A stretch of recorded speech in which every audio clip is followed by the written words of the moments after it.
বনী ইসরাইলের বহু রেওয়ায়েতে আছে যে সেখানে একজন সুন্দরী পতিতা ছিল। সে তার ঘরের দরজায় আসন পেতে বসে বিভিন্ন পথচারীকে বিভ্রান্ত করত এবং সবাইকে তার দিকে আকৃষ্ট করে ফেলত। যে তার দিকে একবার তাকাতো সে তার রূপে হাবুডুবু খেয়ে যেত। তবে তাকে অগ্রিম অর্থ না দেওয়া পর্যন্ত কেউ তার কাছে আসতে পারত না। একবার বনী ইসরাইলের এক দরবেশ ওই পথ দিয়ে যাচ্ছিলেন। যখন তিনি ওই পথ দিয়ে যাচ্ছিলেন তখন তার দৃষ্টি চলে গেল ওই সুন্দরী পতিতার উপর। তাকে দেখা মাত্রই তার হৃদয়ে পতিতার রূপ রাশির প্রণয় পা নিক্ষেপ করলো। তাকে পাওয়ার জন্য ওই দরবেশ বেকুল হয়ে গেল। ওই দরবেশ অবশ্য তার মনকে শান্ত রাখার জন্য আপ্রাণ চেষ্টা করলেন, কিন্তু তাতে তিনি সফল হলেন না, বরং তার চঞ্চলতা আরো বেড়ে গেল।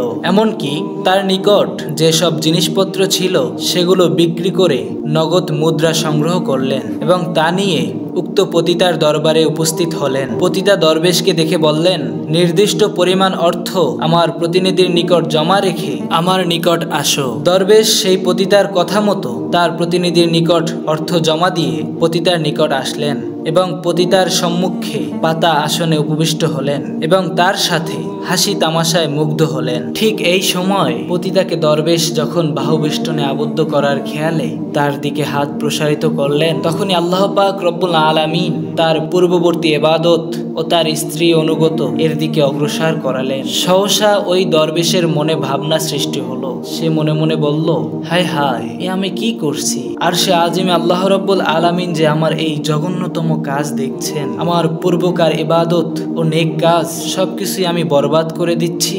না না, এটা তো হতে পারে না। আমি এই জঘন্যতম কাজ কোনোভাবেই করতে পারি না। আমার মহান রব আর সে আজিমে বসে সবকিছুই তো তিনি দেখছেন। দরবেশের মনে তখন আল্লাহ রব্বুল আলামিনের ভয় ও আতঙ্ক সৃষ্টি হলো। তার সমস্ত শরীর থরথর করে কাঁপতে লাগলো। তার মুখ ফ্যাকাশে হয়ে গেল। পতিতা তার এই অবস্থা দেখে বিস্ময়কর কণ্ঠে জিজ্ঞাসা করলো, হে জনাব, আপনার কি হয়েছে? দরবেশ তখন সেই পতিতাকে বলল, আমার অন্তরে আমার প্রতিপালকের ভয় জেগে উঠেছে, কেননা আল্লাহ রব্বুল আলামিন আমাকে দেখছেন। দয়া করে তুমি আমাকে এখান থেকে চলে যেতে দাও। তখন সেই পতিতা তাকে বলল, আপনি কেমন পুরুষ বুঝতে পারতেছি না। কত অসংখ্য পুরুষ লোক আমাকে পাওয়ার জন্য, আমার সাথে খারাপ কাজ করার জন্য আসে এবং আমার স্পর্শ পেয়ে তাদের জীবন ধন্য মনে করে, আর আপনি আমাকে পেয়েও প্রত্যাখ্যান করে চলে যেতে চাচ্ছেন? এটা কেমন কথা? পতিতার এই কথা শুনে দরবেশ বলে উঠল, দেখো রমণী, আমার অন্তরে আল্লাহর ভয় জাগ্রত হয়ে গেছে। আমি তোমাকে যেই অর্থ অর্পণ করেছি সেটা তোমার কাছেই থাক। আমি সেগুলো ফেরত নিতে চাই না। তুমি শুধু আমাকে চলে যেতে দাও। এই কথা শোনার পরে পতিতা তাকে বলল, আমার মনে হচ্ছে যে আপনি এর পূর্বে এই পথে কখনোই আসেননি, এবং সেই দরবেশের নাম, পরিচয় এবং ঠিকানা জেনে তাকে চলে যাওয়ার অনুমতি দিয়ে দিল। দরবেশ তার নাম ঠিকানা বলে সেখান থেকে চলে গেলেন। দরবেশ সেখান থেকে চলে যাওয়ার পর ওই পতিতার অন্তরে প্রতিক্রিয়া শুরু হলো। সে মনে মনে ভাবতে লাগলো যে এই ব্যক্তি কোনো পাপ কাজ না করে শুধু পাপ কাজ করার মনস্থ করেছিল, তাতেই সে আল্লাহর ভয়ে কাঁদতে কাঁদতে চলে গেল। আর আমি সারাটা জীবন এই পাপ কাজের সাথে জড়িয়ে আছি। আমার উচিত এই দরবেশের চেয়ে হাজার গুণে মহান আল্লাহকে ভয় করা। এই কথা মনে হতেই আল্লাহর ভয় ওই পতিতার মনে প্রবল ভাবে জাগ্রত হয়ে গেল এবং সে সেই মুহূর্তেই তওবা করে আল্লাহর দরবারে ক্ষমা প্রার্থনা করলো। তারপর সে সবসময় আল্লাহ পাকের ইবাদত বন্দিগিতে মশগুল থাকতো, আল্লাহ পাকের ইবাদত করে কাটাতো। এভাবেই বেশ কিছুদিন অতিবাহিত হওয়ার পরে সহসা উক্ত রমণীর মনে খেয়াল জাগলো, আহা, আমি যদি সেই দরবেশের স্ত্রী হওয়ার সৌভাগ্য লাভ করতাম তাহলে কতই না সুন্দর হতো। এরপর সে এই কথা ভাবার পরে উক্ত রমণী সেই দরবেশের দেয়া ঠিকানা অনুযায়ী দরবেশের গ্রামে উপস্থিত হলো। গ্রামের লোকজন দরবেশকে সংবাদের মাধ্যমে জানালো, একটি মহিলা আপনার সাথে দেখা করার উদ্দেশ্যে এখানে এসেছে। এই সংবাদ পেয়ে দরবেশ বাড়ি থেকে বেরিয়ে উক্ত মহিলাকে দেখলেন। মহিলা তখন দরবেশকে চিনতে পেরে মুখের পর্দা সরিয়ে ফেললেন। দরবেশ তাকে দেখা মাত্রই অবাক হয়ে গেল এবং পূর্বের সকল ঘটনা তার মনে পড়ে গেল। দরবেশ তখন আল্লাহর ভয়ে এত জোরে চিৎকার করে উঠল যে মনে হচ্ছে যে তার প্রাণবায়ু এখনই বের হয়ে যাবে।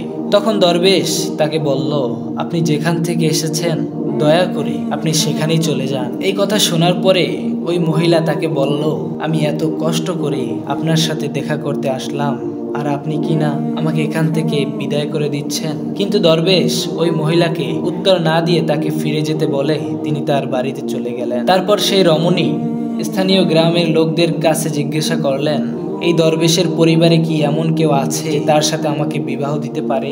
তখন সেই রমণীর কথা শুনে স্থানীয় গ্রামবাসীরা বলে উঠল, দরবেশের একজন নেককার ও পরেশগার আমলদার একজন ভাই আছে, কিন্তু সে খুবই দরিদ্র, তার তেমন কোনো অর্থ সম্পদ নেই।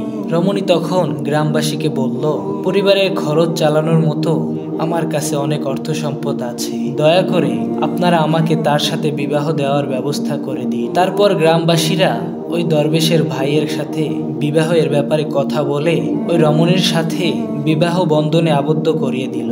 আর এইভাবেই তাদের জীবন সুন্দরভাবে কাটতে লাগলো। ওই রমণী সর্বদাই আল্লাহ পাক রব্বুল আলামিনের ইবাদত বন্দিগিতে মাশগুল থাকতো। সে পাপের কাজ ছেড়ে দিয়ে পরিপূর্ণ নেককারিনী হিসাবে গণ্য হলো। প্রিয় দর্শক, মহান আল্লাহ রব্বুল আলামিন চাইলে এমন কিছু নাই যেটা পারে না। দেখেন এক পতিতা কিভাবে এক দরবেশ এক আল্লাহর অলির উসিলায় একজন নেককারিনী হিসাবে গণ্য হয়ে গেল, আল্লাহ পাক রব্বুল আলামিনের কাছে প্রিয় একজন বান্দি হয়ে গেল, সদা সর্বদা আল্লাহ পাক রব্বুল আলামিনের ইবাদত বন্দিগিতে মশগুল হলো।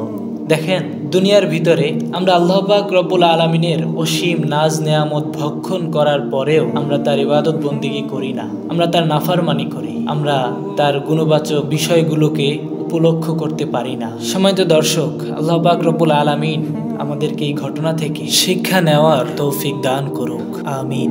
প্রিয় দর্শক, যদি আমাদের এই ভিডিওটি আপনার কাছে ভালো লেগে থাকে তাহলে অবশ্যই আমাদের চ্যানেলটাকে সাবস্ক্রাইব করে দিয়ে আমাদের পাশে থাকবেন। আবার দেখা হচ্ছে পরবর্তী ভিডিওতে। মা আসসালাম, আসসালামু আলাইকুম ওয়া রাহমাতুল্লাহি ওয়া বারাকাতুহু।